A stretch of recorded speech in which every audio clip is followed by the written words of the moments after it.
My daughter Catherine and her husband bought their 4 kids a dog, and this is one of those little dogs where I have to look around because she's like the size of one of my feet. Anyway, she's too scared to walk down one step. So Catherine asked me if I could build her a couple of ramps.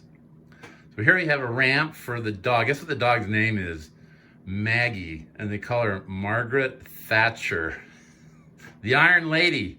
The Iron Lady's ramp. Here's the doggy poop ramp for the larger of the 2 drops. This one's 15 inches. I used all the scrap I could find, including some pretty nice stuff there. This dog better like me, the Iron Lady, Maggie Thatcher. This dog, I haven't met it yet. It's a little teeny thing, I'm told.